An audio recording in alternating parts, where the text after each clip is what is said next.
the muscle by breathing. I'm just breathing through my nose right now, Arthur. That's what I'm doing. Do it. I'm just like super stressed of opening my mouth. I've got to talk because I've got an interview to do. And Keep your mouth shut. I'm like shutting my mouth, but I'm breathing.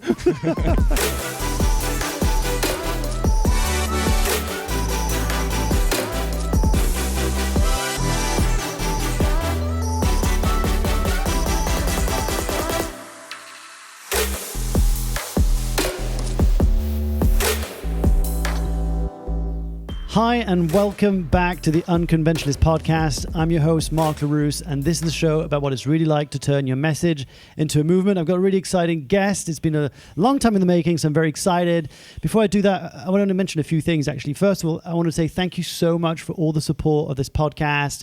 You've been sharing it with your friends. You've been posting it online. And I just want to say thank you from the bottom of my heart. Thank you to those of you who've taken the time to go over on YouTube and subscribe to the show and leave a review and a comment underneath the video. Or if you've been on iTunes, thank you so much for subscribing to the show and leaving a 5-star rating. It means the world to me. And I know I say this every time, but it really does. Now, I've had a few inquiries over the years of people wanting to launch their own show. And they're like, Mark, I'd really love to be able to launch my own podcast. How can I do that? I'm afraid I don't have anything to say, or I don't know how to go about it. Well, I've got some good news for you. On the 20th of September, 2019, in just a couple of months, I'm going to be taking a small group of people in London through an entire day of teaching you everything I know about launching a podcast from scratch. So if you want to launch your podcast, if you want to get your show out there, if you want to get your message out there, it can be one of the best things you can do for you and your business, then come over. All the details will be over on the Unconventionalists.com and linked in the show notes below. Now, today's guest is someone who I've been looking forward to this, actually. We're probably going to be doing a bit of breathing. We're going to do a lot of talking. It's going to be some chit-chat about Brazilian Jiu-Jitsu, meditation, mindfulness, breath work, and so forth. And I'm going to mispronounce his name at least 10 times before the end of this podcast. But Arthur, welcome to the show. Thank you. Awesome to be here. Yeah, thanks for being patient, man. I know we've been going back and forth, and you've been really patient with me to try and get this organized. But I'm really excited to have you. Oh, yeah. Thank you. It's awesome to be here. And finally, we're making it. Yeah, 100%. I'm going to take a sip of water now. If everybody's wondering, why is Mark sweating like so much? I just had a workout at lunch because I know I was going to see Arthur. So I was going to think, oh, kind of got to get myself into a bit of shape at my breath work and all that stuff. And I haven't been able to cool down since, and I'm just sweating. So bear with me. But yeah, dude, like I'm excited. First of all, I think we got introduced through my brother from another mover, Tony Riddle. Yes. And I think it was at his studio in Camden. Yeah, I was just leaving, and that was it, because you were doing like an Instagram story live thingy. Yes, at the time we're just chatting to camera, talking about whatever. And then you and I got talking. And said, hey, let's meet up, and we went for a stroll in Camden. Had some food or breakfast. I had breakfast, and you watched me eating because you weren't having breakfast again. But and it was a really fascinating story, man. And so I think one of the things I'm really curious about is. You had quite a journey of how you ended up in London. Like, it's quite an unusual story, and you came for passion, for a sport, for a hobby, depending on how you describe it. But for people who have maybe never heard of you or who don't know who you're about, you're a purple belt in Brazilian Jiu-Jitsu? Yes, I am. That's right. How long have you been doing Brazilian Jiu-Jitsu for? It's about 7 years, I think. And, but I started with kickboxing. You started with kickboxing? Like... I was 5. 13 years ago. Okay. I was 15. Yeah? Yeah. Cool. So that was my kind of journey. So I started with kickboxing back at home in my hometown in Latvia. So originally I'm from Latvia. So that's How did you discover kickboxing? It was a funny story just about my Jean-Claude Van Damme. Sorry? Was it Jean-Claude Van Damme? No, actually. It was Ninja Turtles. Was it? Ninja Turtles. Teenage Mutant Ninja Turtles. Yeah. That was the main driver. And some friends who I studied with at school. Okay. And they just went for this kickboxing thing. And I was like, I should probably tug along and see what it is. And I had no idea. I thought, that's not for me totally. I'm just going to get my ass kicked and just come back home. Okay. And but I stuck with it. One thing after the other. I was just training more and more. How old were you? You said it was 15. You were 15. Okay, cool. But I did like karate as a 10-year-old, but I didn't really stick with that. Didn't really like it. But all the katas and all that stuff. Yeah, I was like, once I tried to have a fight with a friend of mine in the backyard, and I was doing katas. And you got your ass whooped. And he just was walking back and was like, dude, like, what are you doing? You're fighting me wrong. So that didn't work. And I was like, probably park this for now. So I got back to kickboxing. Cool, man. Once I moved from my hometown, small town in Latvia, and I moved to Riga, to capital, and I found at the time I was looking for the ultimate martial art. Yeah. You know? And I didn't really know about UFC that much. I knew that there was this fighting without rules, pretty much. Yeah. You know, that's what it seemed like. And I found traditional jiu-jitsu, because at the time there was talk about. Is it Japanese jiu-jitsu? Is that the traditional? Yeah. Yeah, Japanese. And at the time there was talk about sambo and traditional Japanese jiu-jitsu. And it was like first thing that I found was traditional jiu-jitsu, and it was really fun. And it was like I'd missed in that a little bit of a sports sparring with gloves, because it was all bare knuckle sparring to only punches to the chest. So it was kind of rough. But when you were 15, 16. Bloody hell, man! Like with a middle-aged man. Yeah, that was funny. Hardcore. that was my curiosity about martial arts, and I knew that there was some grappling aspect involved. Okay. So after kickboxing, I was like, there's something more. Yeah. And then once I moved to Denmark to study. So you went to study in Denmark? Yeah. What did you study? Architecture and construction. Yeah, that was like a technical degree. Yeah. And once I moved there, a couple of months in, I just decided to find MMA gym. Just to try it, just to see how. So you'd heard of the UFC by then? Yes. I've heard. And do you remember your first UFC event? Do you remember the first fight you saw, or who it was? No, I think it was. Once I started MMA, I knew that I was following GSP, George St. Pierre. Yeah. But before that, it was all kind of snippets of Pride, and so that wasn't like most kid-friendly introduction. Exactly. Yeah. And so I just went to gym in Denmark, and it was just like this rough place, and I was glad that I had some kickboxing experience. So I was pretty good at striking, so I could stay away. But my first introduction to ground game was with punches. Yeah. So someone would take me down and just mount me and punch me in the head for 5 minutes of the rest of the round. I was like, I need to learn this stuff. Yeah. And so I relied heavily on striking, and I had only one amateur fight in MMA. Yeah. Amateur. And I won that, and I realized that I need to pick up some more skills in ground game and jiu-jitsu. So you're studying, but at this moment you're still a student, you're studying, and you're also training in the evenings, and weekends? Yeah, pretty much every evening training MMA, wrestling. Okay, so you got hooked, like when you okay, cool. Hooked. So I was in the university and working in a pub at night and at school during the day and just training it.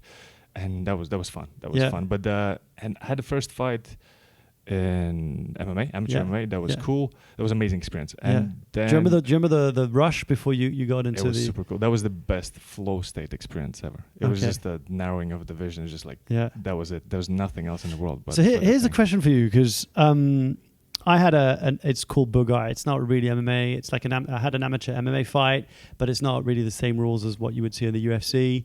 I did it for charity. It was a totally stupid idea. I had a mustache. I looked like an idiot, and like so many people looked so angry. My brother still laughed. Was it in Thailand? No. This one was I trained in Thailand. This one was in it was the national competition for this French MMA, because MMA is only, I think, just being legalized. It's been illegal for ever. In a lot of countries. Yeah, so they had like these weird branches of MMA called Bugai and whatever, like shoot fighting. Yeah, shoot fighting. That's right. Yeah.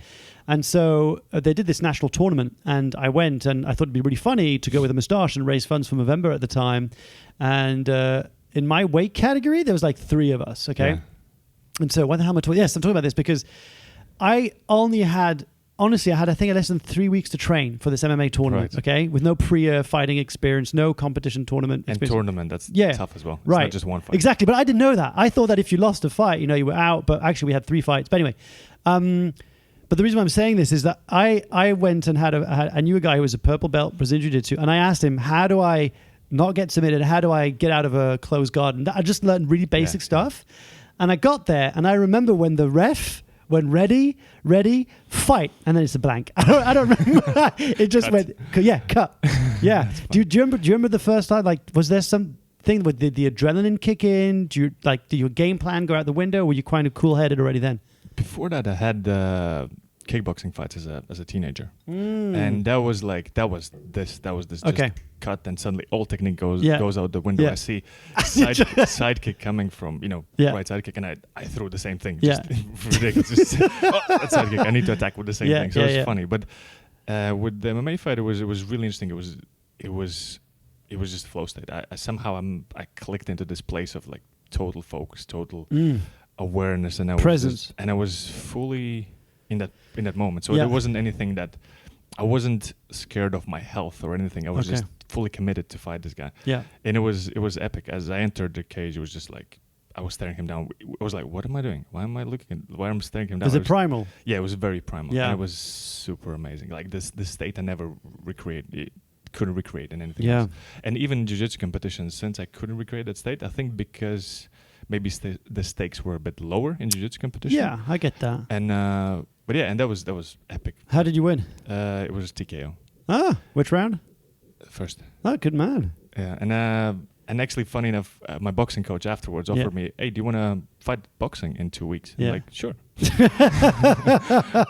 And I fought boxing. And you took him down and got disqualified. No, I just almost got knocked out. Oh, no way. It was just I was wearing like Vans sneakers or something like that in the boxing ring. Everyone had like proper boxing gear. It was just like MMA shorts, Vans sneakers, and having a MMA stance really low and just like exposing your chin. Yeah, and it was just. I had nothing to do there, But it was funny because at some point I went in the corner, and I remember a coach standing in front of me and telling me something. You have to adjust this and that, and I'm just looking at him. I cannot see anything on the light. So imagine my vision is like a screen. Yeah, I cannot see anything on the left side, just black, and I just see only right side of my screen. How come? I don't know. I just got hit. And I was oh shit, and I was just breathing, just trying to get this thing away so I can see again. Sure. And the ding. Starts and I can see through my left side. And I didn't say anything, so I went around. I was circling to the side I could see, and somehow it went away, but still I lost decision, almost got knocked out. So it was far out, man. Cool. So you discover MMA, and then you at one point you just I need to improve my ground game. Yeah. Because I think anyone who's ever and I wonder if you can relate to this. I did the whole karate, judo, then kickboxing, and a bit of capoeira just very briefly. And I discovered I was invited to go to an MMA gym, and I remember going in there going, I've got a decent, okay stand up. I'm not like awful. I mean, I could bang, I can stay in the pocket. And this tiny guy shows up, and I'm like, I'm gonna eat you up. Grabs me, pulls guard, and then I don't know what happened. Next thing you know, I'm tapping out, and I'm choked, or something happens, and I'm like, I need to know that. Like, what did happen? And Eddie Bravo says there are two types of people. The type of people who go through that experience, and one person says, I never want to experience that again, and they leave that gym and they never go back. And the other people go, how the hell did you do that? And I want to learn that. Yeah. So I'm guessing you were the latter as well? Yeah. And funny enough, it was kind of this curiosity was there since like I was 15, 16, exploring martial arts, because I knew there was grappling, and I knew that there's a missing link. That it was just exploration becoming ultimate martial artist, And so once I started, I knew I had a massive gap, so I would just learn defensive wrestling and get off the floor. So my grappling wasn't there, so I was just striking, jabbing from a distance. You know? And that worked for just a little bit at the start, because I was just terrible on the ground. Once I had the boxing fight, and the coach offered me to fight again because it went well, and I was like, no, I kind of want to take a little slower, because I had also quite a lot of I was working as well part time. You got to pull some pints and get some essays in. Exactly, that's exactly what I said there. And I decided I'll take it a little slower and start training jiu-jitsu, just to kind of focus and sit on my butt and start doing guard.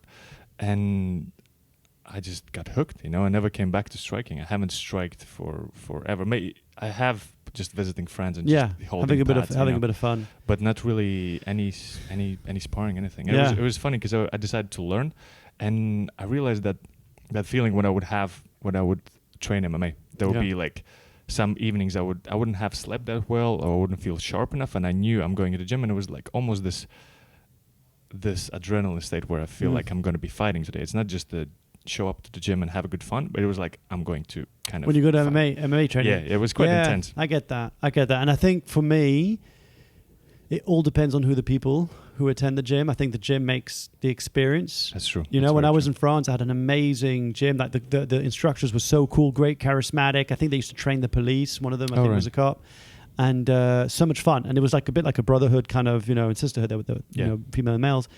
And then I moved to London, and I had a really negative experience where, I'm a white belt, dude. I'm absolute shit in Brazilian Jiu-Jitsu. But I'd go there, and these brown belts or this blue belt, whatever, would use me as a rag doll and just snap my arm, just arm barring me all day long. But not even like just taking position and then just like proper leaning in. And I literally at one point was like, what, you don't need to snap my arm off, mate. Like, you don't. What are you trying to prove? And then I kind of walked away from it, Had a bit of a negative experience. So, but you moved. So you were in Denmark. Yeah.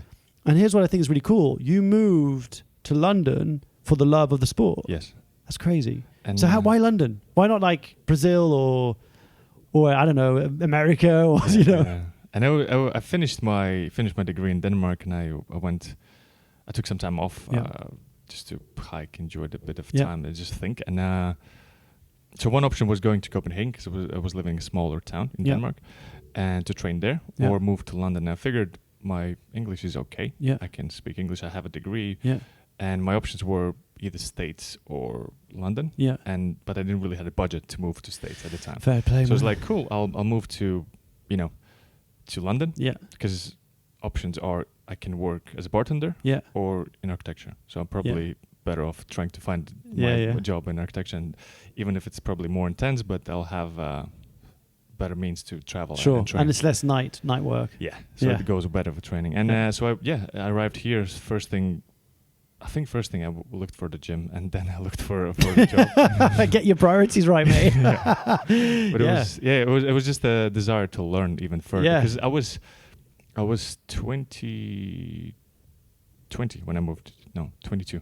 Okay. 22 when I moved here, and I at the time I was like, I didn't really believe that I can be world champion or anything like that, but it was just still a desire to learn, and I didn't really have crazy aspirations to. Was it because you wanted to compete at a high level, or was it because you just wanted to learn and just get better at your craft and just keep getting good at what you do? Or did you have aspirations of like competing at the world? Yeah, I wanted to compete, but I wasn't like, I want to become a world champion, because it was like I felt like I was a bit older, and I started quite late with jiu-jitsu. Yeah. And I really wanted to learn, and I just wanted to change as well, from Denmark, just something more exciting like London.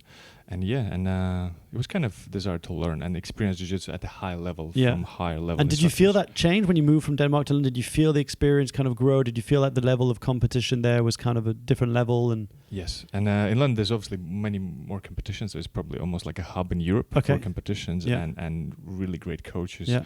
And I'm training in Fight Zone London. You probably heard of it. Yeah, definitely. Really they're next to All Street? No, it's close to Bethnal Green. Oh, that's the one. Yes. Okay, so cool. It's really amazing. Because Greg Gruton, who's come on the show, I think he was in All Street. No, I think Bethnal Green. He was, but I think he was a Muay Thai champ. Oh, right. KO. That's the one. That's where I used to train. Not far from. Yeah. Okay, cool. Interesting stuff. Okay, so you do that, and then so you get a job as an architect. Yes. So you managed to get a job in the end? Yes, I did. Cool. So I spent 2 years working. Okay. So in design offices, designing offices for other not so happy people. Yeah. Cool, man. So you're sitting down all day? Yeah, pretty much all day. In front of a laptop or in front of a draw board or something? Laptop. Yeah, just stationary computer. So just sitting, first job was in the back of a bathroom showroom. So there would be like a store where they, there's bathrooms, like a showroom, and there would be a little room behind the showroom with no windows. Yeah. So I'd bring my old laptop there and I'd just work there. Oh my God. And then doing drawings. But you were training every day? Almost? Pretty much, yeah. Pretty much. Okay, so working all day, going and training at night or in the morning. And just burning the candle at both ends. Yeah, cool. Much. And it was just, And then so at what point did you, because I know that now we're going to get into like what you're doing now, which is very different than architecture and bathrooms in the back of dark room, right? At what point in that journey did you go, okay, I really love this whole health, mindfulness, movement, breath, fitness kind of martial arts aspect? Was there a transition period? Or was it, did you meet someone along the way, like a mentor, or went through some kind of training that made you think, okay, I want to go and do this full time? Yeah, for me, I was still training a lot, and it was actually Wim Hof method. And when I learned about Wim Hof. So how did you, because that's one thing I forgot to mention in the introduction, but how did you come across Wim Hof? Yeah, it was actually a colleague of mine was working next to me on other desk, and he was listening in a dark room. Exactly. No, this one is already a bit better. Like, okay, you had a lamp bulb. Yeah, we had a shiny bright office, so I moved along. Cool. You went up the ladder. Yeah, a bit. Didn't really enjoy it though. Yeah. And he told about this guy Wim Hof, and he heard him on different podcasts and Vice documentary thing, and was like, it sounds like up your alley kind of thing, and I was like, oh, cool, I'll check it out. So I checked it out. I listened to, I'm not sure which podcast was it, but we were joking before the start of this podcast that you and I used to listen to Joe Rogan, and you said back in the day listening to Joe Rogan was so niche. It was almost embarrassing to say to people, I'm listening to this guy who's sponsored by Pocket Pussy, like flashlights, but it was like that kind of like epic conversation around martial arts and stoners and theories training. about aliens and all this stuff. And just crazy stories from different fighters. You know, you couldn't access that because you would hear stories about Pride days. And, yes, and just human stories, real stories. Bassroot and fighting in Pride or UFC. It's some cool stories, you know, so I enjoyed it. And 100%. And so I learned about Wim Hof, but at the time I was still really obsessed with training and training a lot. And I found Wim Hof method online training. So it was like online course and it said you need an hour a day to practice this. And I was like, I don't have time for this. Yeah. So I just kind of parked it, you know, and I just went back to training and at some point I was competing and I dislocated my knee in competition. Okay. So torn meniscus and I was out, you know, suddenly I was it a knee lock? No, it was just a weird position I didn't address. It's a lockdown on knee, so it's a complex position, but I didn't address and I was trying to attack, so my knee kind of so I should have, you know, I was too eager to. I was too overly confident. You know that's what happened, right? In my tournament. No. Yeah, my second fight in my tournament, because of my ego, I didn't tap. The guy had me in a knee lock, whatever you want to call it, and I tried to roll. I didn't know what I did, and it snapped. ACL or? Well, yeah. So basically, ACL. I didn't get it. I never got operated on it. Right. But yeah, I mean, my knee's still screwed to this day. November 2011. Amazing. Still remember like it's yesterday. I've got the video. I'll show you after. It's pretty bad. Anyway, sorry. So back to you. So so you tore your knee in a tournament. And and you know, tournament on Sunday. Monday I have to be at work. So it's like I'm just actually Monday I went to doctors to check my knee, and then I got the scans and everything. Okay. And it was just meniscus there. So ACL was fine. So I was really glad. I was like, when I was laying on the floor, I was just, I'm out for 6 months now. And my brother did it. My brother-in-law did it. Like so ACL? many. Well, football, both of them. ACL and meniscus, both of them. So meniscus wasn't too bad. So I was glad that it's going to take shorter time to recover. Yeah. But still I couldn't train. So I was back in the office, and suddenly I didn't have my escape. Mm-hmm. You know, I was just there, and I was like, that's what now? You know, I don't have anything else. I get that. And it was kind of hard in that sense. But then there's there was this thing that I kind of parked to explore. Let me go back and explore Wim Hof method. Mm-hmm. And I just straight away went on an online course and started practicing, started doing simple breathwork. Because before that, I already had meditation practice, like 10, 15 minutes every morning. Oh, so you're already into that space of mindfulness and breath. And I already discovered pranayama breathwork already. Okay. And I read a book by Danish Freediver some years ago. So that was already maybe 8 years before that. And for people who have no idea who Wim Hof is, like I'm going to give my interpretation, and then I'd love to hear you describe it. From the outside, he sounds like a crazy Dutch dude who basically defies all odds and what feels like not common knowledge, but it feels so counterintuitive, the stuff that he teaches and preaches about how actually we can condition our bodies and our breath to sustain really harsh conditions. And he's been studied by scientists, and he's got a TED Talk where you see him immerse in ice for the entire TED Talk. He's done marathons running barefoot in his boxer shorts and top. I mean, the guy, from the outside, he seems like a total eccentric, nuts kind of guy.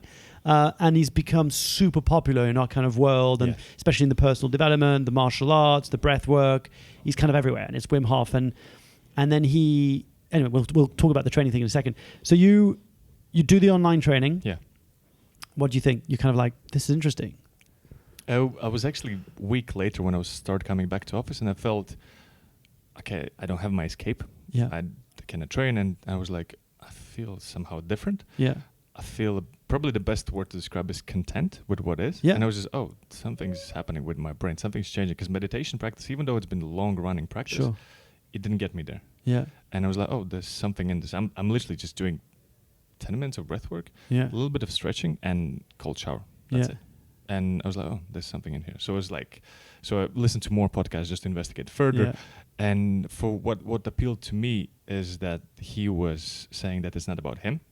And that every one of us can do similar things. So it's our just human innate capacity. Because when you look at him, he looks like a superhero. Yes. I mean, not like physically, but when you see what he does, you think he's just a freak. Yes. There's just, the stuff that he does, immerses himself in hours in ice and, doesn't die and all this stuff. It's just mad. But what he's saying is anyone can learn or benefit from a practice around breath work, cold immersion, and awareness and focus, just meditation. And he didn't said it like, you have to come and study with me for 8 years in a monastery, but it's like, come with me for a week and you can do this and replicate this. It's all in you. It's not me. And that seemed appealing. And also there was a lot of scientific investigation in it, so which is also another level of, reassurance. Yeah. And after a week of practicing, I was like, I need to investigate this further. So I looked up on the website. They had instructor training, and the first commitment was just a weekend in Holland. I was like, I'll just go and check it out. On one hand, it was like, if it's true, I'm going to carry on the practice. Sure. If it's some crazy stuff. And if it's shit, then I'll just walk away. So I better find out early instead of investing more time into it, Yeah. And so it was like, what was going to happen? I'm just fly out to Amsterdam to Holland to hang out with a crazy dude. Like, why not? Yeah. When was this? It was 2015. Okay. Yeah. So this is quite early. I mean, it's before the whole craze kind of popped. Yeah. Just before then, because I know that 2016 is when I started really hearing about it. Yeah. Okay. And so I went to Holland for a weekend. At first I couldn't figure out. At first it was like really. How many were you? I think there was like 30 people or something like that. Oh, so it was still small, relatively speaking, to what he does now. Yeah, relatively. Because last time I was teaching at his event, and there were in Roundhouse there was 800 people. So I got to go on the stage and introduce some meditation. That's another level of meditation. Yeah. 800 people. Yeah. And yet, getting them grounded and doing some breath work and a bit of yoga and a bit of meditation just before Wim comes off. No pressure. 800 people. Don't fuck it up, Arthur. I was doing, the tree pose, like you just knocked the camera, didn't you? Edit it out. Andrew's gonna be like, "What happened?" I have to edit it out. So and I kind of fell out of tree pose in front of 800 people. Just I'm falling. Step. Good man, recovered. So you go to this training, 30 people, and what do you feel? What's your experience?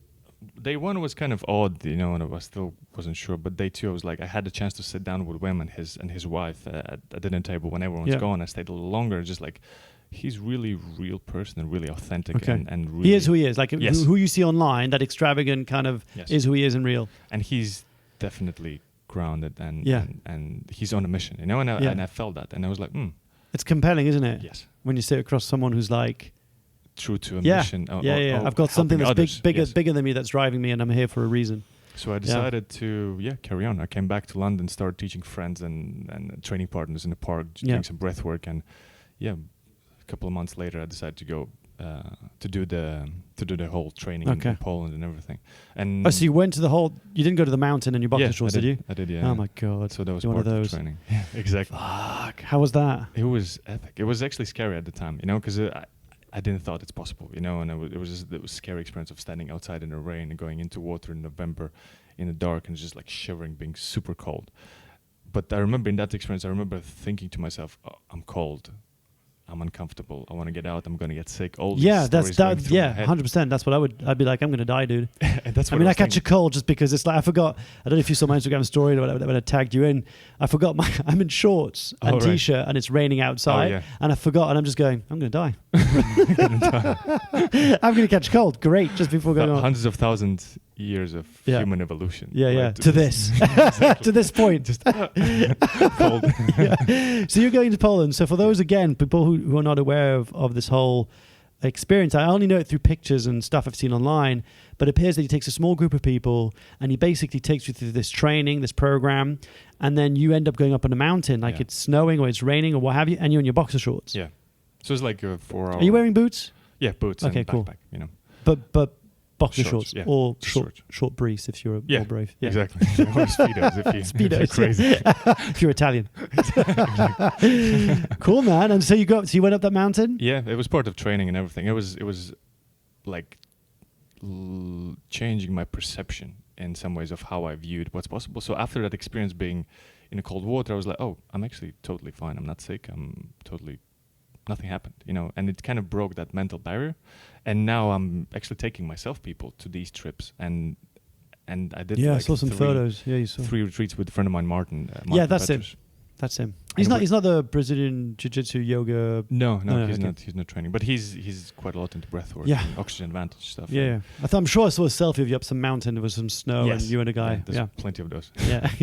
And so. And it's cool to be able to take people on that journey. And for me, more and more, I realize I'm just there. Yeah. People just do it themselves. It's an innate human capacity. For me, it's just to be there. You're a facilitator. Exactly. Yeah. And it's nothing that, I don't think it's anything super secretive about technique. Yeah. It's just our innate ability in changing the mindset of what's possible. But you can imagine people listening to this, watching this, going, "You're nuts!" Like I'm not going in my boxer shorts up some snowy. You know, I've been taught growing up, make sure you cover up. You know, look at the Russians; they've been around cold for a long time. They always wear big woolly hats and big boots and big stuff. So, even for you, when you went through that experience, was there a moment that something switched in your brain and you went to like, oh, this is actually need to rewire the way I think about cold. I need to rethink about what I'm capable of in these conditions. And I feel the cold is just almost a metaphor for other things. It's just a thing, it doesn't have to be only cold. It's just one of those things that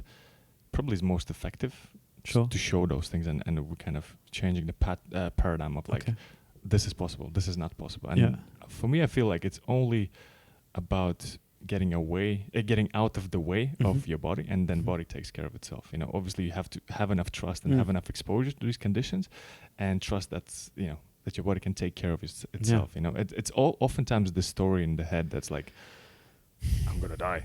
Yeah. But and was there a moment that you really that was tough during that training when you thought, I can't do this. I don't know if I can get through this. I mean, I don't think like everyone here just sounds crazy compared to me. Like, was there a moment of doubt that you had on that training? Yes. And it was this. Literally just standing in the rain without moving, and going into like mountain river and standing in the rain, out just shivering, just don't do anything, just stand there for a long time. And that was scary, and that was like, oh, what am I doing here? Yeah, this is crazy. I don't think I can do this. And that was day one. I was like, I don't know. Wow. But then after a week progressed, and I just rebuilt it almost broke me down, and then I rebuilt the confidence. And it was just, it was amazing, and it's, it's like one of those experiences that you can take yourself through and realize what else possible. It's not about cold. It's not really about even the breathwork. It's just about our own mind. It's just one about of changing what you think is possible, what you can achieve. And so now after that, so basically, am I right in saying that you are a Wim Hof instructor, meaning that you can now teach people or take people through the breathwork exercises? I mean, what does that basically mean, being like a Wim Hof instructor? Because I know it started off quite recently. It's not something that's been around for a long time. So that was interesting, starting quite early in the process, because now it's obviously getting bigger and everything. There's kind of procedures in place how you teach. At the time, I was like, oh, I got certified in this thing. So what do I do now? It's like, how do I teach this, or how do I share this? So start teaching workshops, start teaching breathwork, starting guiding people through the ice bath experience, so through their first ice bath immersion, and keeping them mindful, and becomes just a mindfulness meditation experience. Going into ice bath, and you'll be surprised to see how people are relaxed and calm, and just sitting in an ice bath, totally under control, and just providing that experience and showing that this is possible. People leave like, oh, right. Because you reach a state. You mentioned the state of flow in your MMA fight. Do you find that state of flow again now with the breath work and the ice? Is it a similar kind of flow that you're finding? It's been quite interesting, because I've been reading Csikszentmihalyi's work about flow states and autotelic experiences. So it's quite interesting, and I think the state of flow is kind of intrinsic state for us as humans, and just finding it by getting out of the way with our narrative, And I find that cold definitely puts you in the present moment where you don't have anything else going on.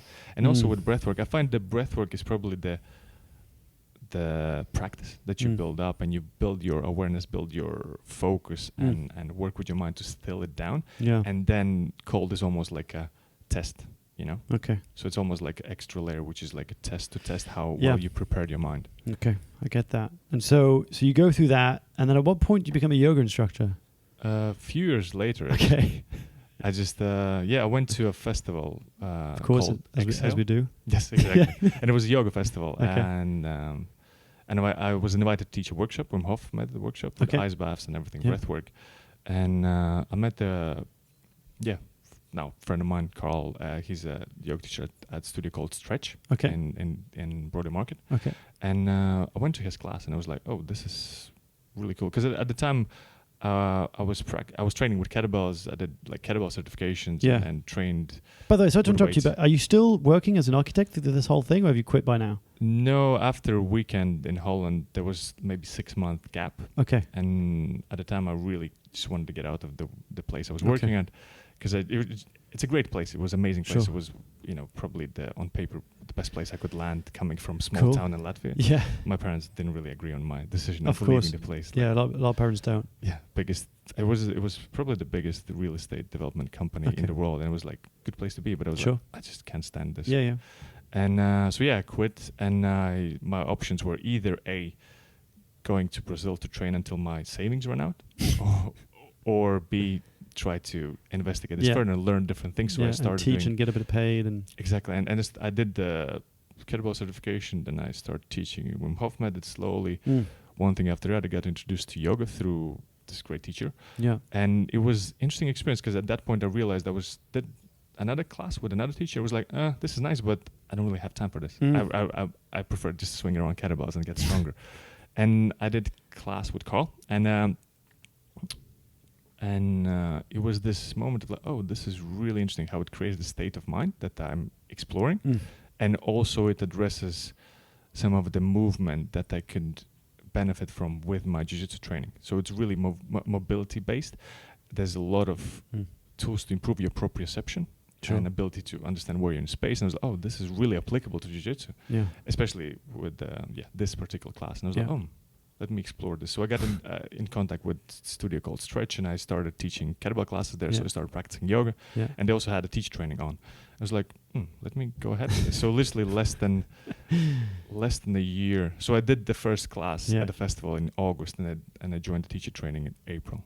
Just less than a year. I was like, I'm into this. I'm straight away into. So what have you learned? Because it's really interesting. I was looking at your background. Even you look at your Instagram, which we'll link at the end of this episode anyway. But when you look at your Instagram, you've got like it's like Wim Hof, kettlebell, yoga, BJJ. They seem almost different, right? They seem like different disciplines. Like you wouldn't traditionally associate yoga with Brazilian Jiu-Jitsu with ice, and yet it feels like for you it makes sense. It's kind of my own selfish pursuit of exploring my body and mind, you know, and some days I'm in the morning I would be coaching someone to deadlift, or in the afternoon I might be in a meditation studio, in the evening I might be doing yin class. So it's like crazy mix from strength and conditioning to breathwork to jiu-jitsu so my days are like totally random, so I kind of have to switch hats pretty quickly, and it's exciting, and I feel it's very different. At times it's quite frustrating. I'm doing this, I'm just running around, but it's exciting at the same time because it's still same body, mind. Yeah, and you're not in that dark room behind a toilet, exhibition room. Showing someone else's extension of a house. Yeah. But there's something I'm really curious to talk about, especially people listening. I think breath is a really interesting topic. It's super hot at the moment. There's a bunch of companies starting up around breathwork. The rise of Calm, Headspace, these kind of apps. Wim Hof. I've got a really dumb question, yet it feels the question that I want to ask now is like, why is breath and breathing important? I feel it's meditation. It's the same practice of stilling down your mind, and I think that meditation obviously was developed and practiced thousands of years ago, but at the time they didn't had notifications, emails, advertising, everything. 3,500 commercial messages pinging at you every day. Bombarding your brain every single day. Yeah. So it's pretty tough just to sit down and not to think. If you're a farmer in the field, it's just like there's nothing much to get distracted by.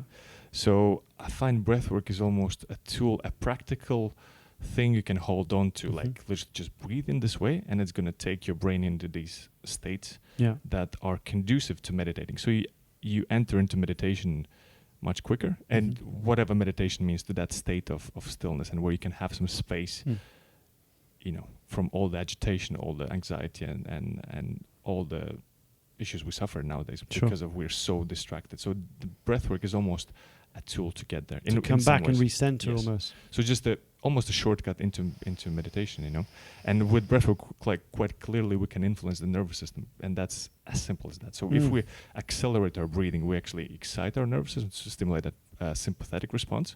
Like a dragon breath, kind of like when you go... breath of fire. Breath of fire, that's it. I called it my dyslexia for you there. Dragon breath, breath of fire, that's it. So that's a good example. Yeah. That's a good example how you can activate the nervous system. Okay. And at the same time, you can slow down the nervous system by simply extending your exhalation. Yeah. So if you would try to find your pulse, and if you really tune into the pulse while you breathe, on the inhale, your breathing slightly accelerates.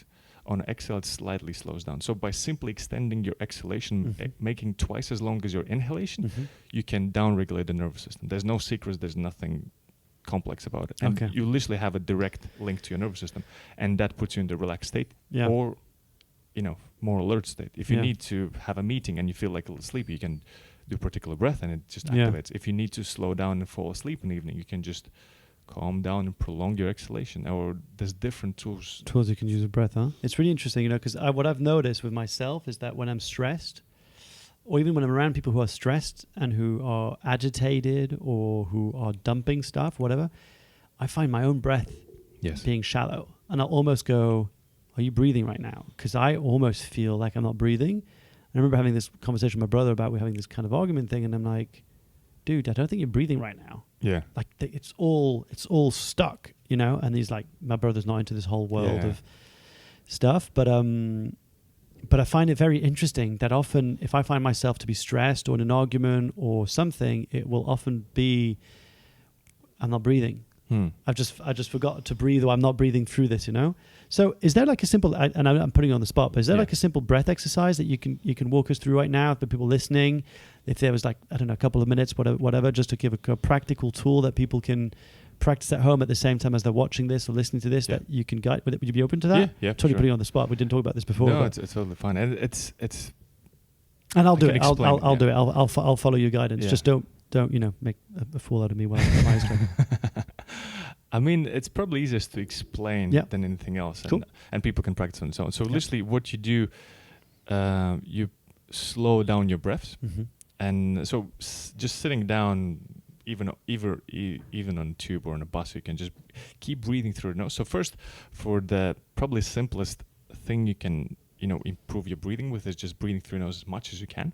So why is that? I know Tony talks about that a lot when he runs. Yeah, I know. He's been mentioning this quite a lot. But why is it important to breathe through the nose? And when you say breathe, do you mean inhaling and exhaling? Yes, okay. Both. So keeping mouth shut at all times, and it's also been proven that humans can achieve like 80% intensity levels by breathing through the nose while exercising. So we can breathe at much higher intensities than we think we can. Like it's just practice, and nose is literally a filtering system for the air. And if we breathe through the mouth, we bypass that filtering system, and there's tendency of our airways drying out, creating inflammation. That's how it can worsen the asthma attacks and all different things, especially like in a city like London. You want to filter out that pollution first, and conditioning the air, retaining the moisture, because breathing through the mouth, we also can dehydrate ourselves more. And also in nasal cavity, there's gas released called nitric oxide, which helps with muscle relaxation, and it dilates the blood vessels. So it can actually improve the blood flow to the brain and to the rest of the muscles by breathing. I'm just breathing through my nose right now, Arthur. That's what I'm doing. Do it. I'm just like super stressed of opening my mouth. I've got to talk because I've got an interview to do. And keep your mouth shut. I'm like shutting my mouth, but I'm breathing. Exactly. Yeah. And so it can even improve mental performance. If you breathe through the mouth, it can decrease that. So breathing through the nose is super crucial at 24/7. Pretty much at even light walk, run, or cycle, you can still breathe through the nose. It just takes a little bit of practice. That's really interesting. Yeah, because my natural instinct, I was just thinking about my workout today. I'm definitely breathing through my mouth. Yeah, I was definitely like kind of so gassed out. Yeah. And once you're sprinting, once you are at 100% intensity, it's good to breathe through the mouth, because you don't want to detrain. You don't want to lower intensity levels just so you can breathe through the nose. Okay. So until a certain point, you can breathe through the nose for sure. But then if you sprint, if you push yourself hard, breathe through the mouth, because you want to get that level of intensity. Don't pass out. Exactly. Don't pass out. Don't pass out. Don't be that guy. Don't be that guy. Yeah. But Arthur said through the nose. Yeah, I get that. Okay, cool. So people also listening, that you can first of all focus on your breath, your nose. Just breathe in and breathe out as an inhale, exhale through your nose. Most of the time. Okay. Yeah. And second, breathing diaphragmatically. So really breathing in the lower abdomen. So how do you do that? I've heard that like singers, I've heard actors talk about the difference between breath in the stomach or the chest or whatever. Like, how do you actually access that deep breath? There's obviously diaphragm muscle, dome-shaped muscle at the bottom of our ribs that actually descends as we breathe. And if our belly is relaxed, it just moves down and we inhale really easily. That's primary breathing muscle that is more efficient. And if we sit too much at desk, or we have a tendency to suck in our bellies to appear thinner, or just holding patterns, we start breathing through upper chest and with our shoulders, and that actually leads to neck pain, and this upper chest breathing actually stimulates too much of that sympathetic, that action or fight or flight state where we are anxious. Yeah. And also mouth breathing feeds into that as well. So if you would look down on your belly while seated, if you take a few breaths through the nose. I'm looking down, people. If you breathe through the nose, you might feel that your belly is moving a little more. If you suddenly open your mouth and take a deep breath, you might feel that your chest is... Yeah. So just a subtle shift. So interesting. Nose breathing. And I just noticed I've got a stain on my t-shirt. Sorry. I should have warned you. I was like, oh shit, I'm going to stain on my t-shirt. Anyway. Should have warned you earlier. But that's yeah, thanks, man. That was subtle cue. That was subtle Thanks for letting me know. I really appreciate that. Shit. Anyway, so that's true. That's true. If I was breathing through my nose, I felt my belly relax more. A little more, exactly. And then when I went through my chest, when I breathed through my mouth, yeah, you're right. Interesting. So it's almost like a reserve, like breathing through the chest, when extreme situations, that extra volume we have. And if we want to stay relaxed, calm, and at ease, breathing through the belly, breathing through the nose is probably the easiest way. And to train that, you can literally lay down on your back, put a book on your tummy when you go to sleep, and just breathe, and that book is going to serve as a reference point, moving up and down. So really simple way of kind of connecting to that expansion. And the main thing, trying not to tense up and restrict the chest, and because that's even exaggerates the problem. So just really relaxed breathing. And so for the exercise, that is really easy to downregulate the system and actually improve so it improves the breaths per minute rate. So the less breaths per minute you take, the more relaxed you are. Makes sense, right? And if you have more breaths per minute, that leads to chronic hyperventilation, which leads to even more different problems with the respiratory system. So breathing through the nose, breathing into the belly. And so the exercise is, so literally as you breathe, imagine, calm breaths, breathing in and out through your nose at rest. And with this practice, you just slow down those breaths and make the volume just a little lower, to the point where you create that little bit of a shortage of air, desire to breathe more, desire to, almost to the point where you want to gasp, but you want to stay not too far. Because if you gasp, you suddenly stimulate that sympathetic response, and you need to gasp, and you kind of undo the benefit you're doing with the breath. So you can kind of sustain that like you kind of like steady, slow. So one way to describe it, if someone would look at you, they wouldn't be able to tell if you're breathing or not. So making it really subtle and slow. And with time, if you do it for 3-5 minutes, it reduces the breaths per minute rate, obviously, and it improves the CO2 tolerance, which is, again, feeds into how many breaths per minute we take. It builds up the nitric oxide in your nasal cavity, so you kind of use that. You slow down by slowing down the breaths, you stimulate that parasympathetic rest and digest system. And do a test after 3 or 5 minutes of doing this consistently without any gaps and just sustaining that discomfort, that subtle discomfort. You might feel your hands getting warmer, and you might feel saliva in your mouth. That's literally just relaxation response. That's literally rest and digest nervous system being stimulated by slowing down your breath. It's super practical and easy tool to use. And the main thing is just sustaining that subtle desire to breathe. And that can serve as an anchor for your attention, much better than just focus on your breath. Yeah, and it's really interesting because as you were saying that, I was noticing like, when I'm breathing through my nose and I'm thinking about my breathing through my nose, I'm also being more present. Yes. With like what I'm going on and what's happening in here. And I know we're coming towards the end of the interview and that just went by so fast. But the link between breath work and mental health. Yes. I think that's a really kind of like, I just want to touch upon it quite quickly because I think it could be something that a lot of people could benefit from listening to this, especially people running their businesses, trying to become coaches, speakers, experts, what have you. How, if you could tell them something like, how can your breath improve your mental health? Yeah. So if you are already type A achiever and you constantly run, your brain is always on go mode. So especially as entrepreneurs and business and you have so many things, taking up your time and just to sit down and do meditation and to listen to a guy that's, quiet voice telling you to focus and relax, it's pretty difficult, you know, if you have things happening, you know. Unless that voice is Matthew McConaughey. My wife is just like, did you know Matthew McConaughey does bedtime stories on Calm? I was like, she got so excited. I think that's what's going to get her to pick up meditation. Anyway, that makes sit sense. yourself Fair enough. back. That was a terrible impression. Sorry, Matthew, if you hear this.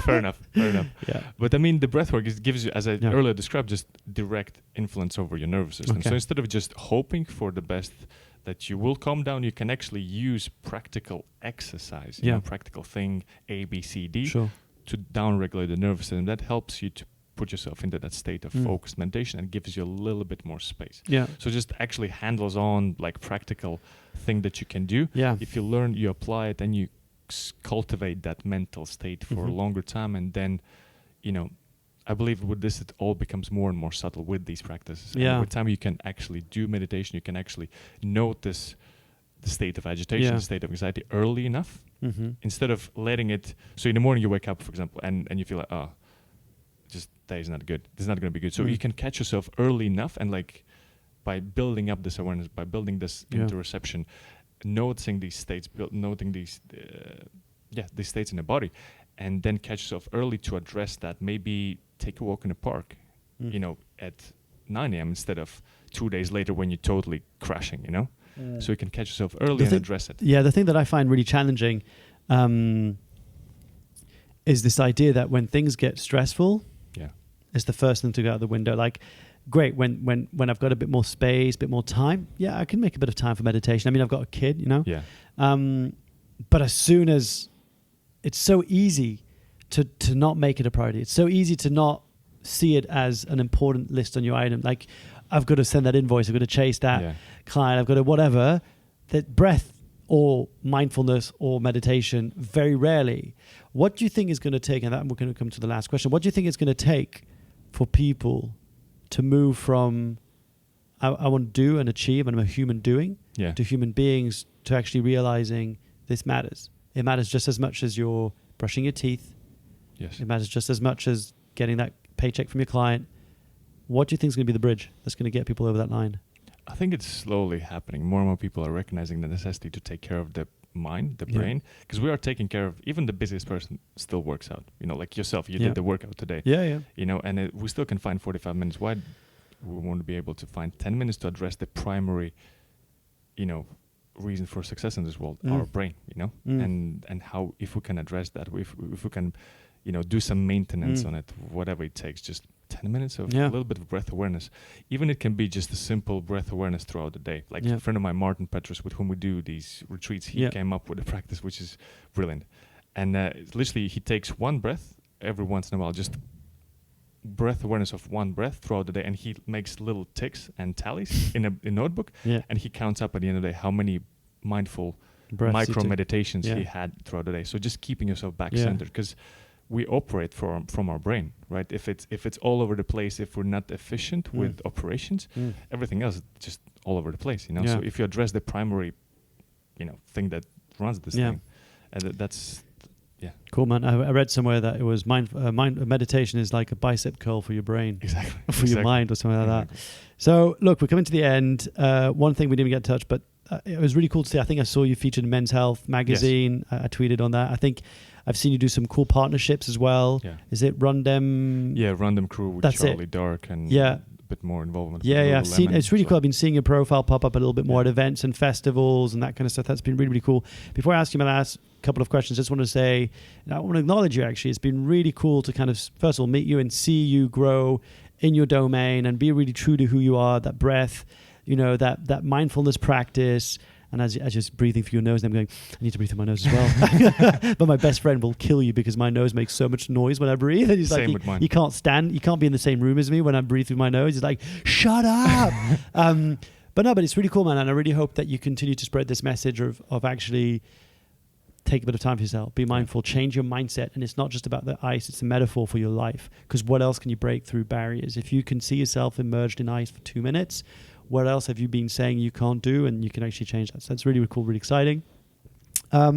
What's one thing that most people don't know about you? It's a tough one. What they don't know about me.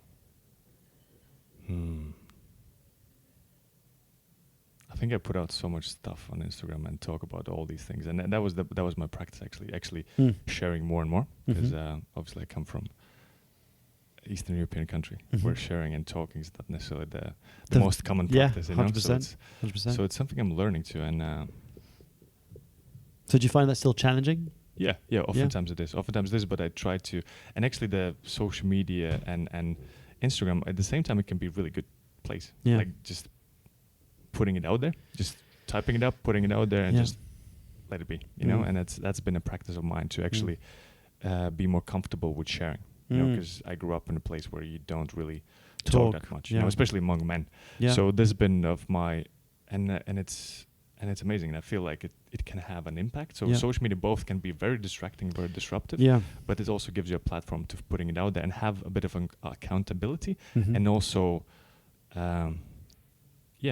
you put it out there, people read it, you know? So it's a bit more of a challenge to, instead of like, I'm putting this down in my journal and I'm putting it down, no one reads it, but I have to actually put out and share uncomfortable things, you know, and comfortable things and struggles and slowly getting comfortable with this practice of being vulnerable and sharing. Yeah, I get that. Brené Brown said it best. She said, social media is like fire. It can cook my food or it can burn my barn down. Yes. Which I thought was really cool. Can you have a mindfulness social media practice? Yeah, just put it down. Just put it Post down. And get out. Post and get out. That's it. Cool, man. What does being unconventional mean to you? Unconventional, just following your own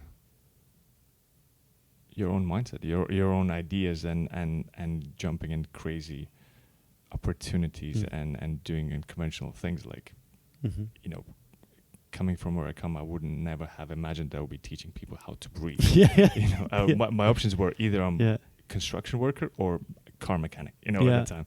So being unconventional is just following your own instinct and jumping into craziest, unusual things and just learning them for the sake of exploring and for your own curiosity more than anything else. Yeah. I think George Bettany, who came on the show, he's one of the co-founders of Sanctus, big fan of Sanctus, I often talk about them. He blew my mind and he made me realize something. He, you know, when I asked him about, you know, do you think the mental health, because they've got a startup in mental health. And I said, you know, what do you think the future of mental health is? And he's like, $1 trillion market. He says he says it's going to be the biggest thing, because he says, look at physical health, look at all the brands, look at all the supplements, look at all the sports, the doctors, the whatever. Look how that's changing now in mental health practices. Now we're having people teaching how to breathe, yoga, mindful. It's just going to blow. So I think you're in a really exciting spot. I think it's really, really cool. Artur, thank you so much, man. Where can people hang out with you on social media? What's your handle on Instagram? It's just Artur Paulins on Instagram. Cool. That's probably the easiest way to find. Easiest way, and then they can go and check out all your material. Thanks. Artur, it's been an absolute pleasure, and mate, I'm looking forward to having a little movement session with you. And dare I say, roll on the mats. Just be gentle. Yes, let's do it. Thank you. Good to see you, brother. Good seeing you. All right, folks, thank you so much for this. Thank you so much for listening to this podcast. But it was really, really cool. It's been a long time in the making. And what I loved about Artur and our conversation, actually, is that it's not rocket science. It's not complicated. And often that's the hardest thing to do. We often want to overcomplicate. We all want to add stuff on. When actually one of the things we need to do is go back to basics. And breath is one of them. So go and check out Arthur's work, you know, over on Instagram. It's really cool stuff. And if you enjoyed today's conversation, share it with a friend. You know, post it on your social media. Make sure to tag me at Mark Leruste. And I just wanted to say two things. One, remember on the 20th of September 2019, if you're keen to launch your podcast, you want to learn how to do it from scratch, it's one of the best things I've ever done. And I keep on telling people that you should be launching your own podcast. People are catching up. I've been doing it for 4 years now.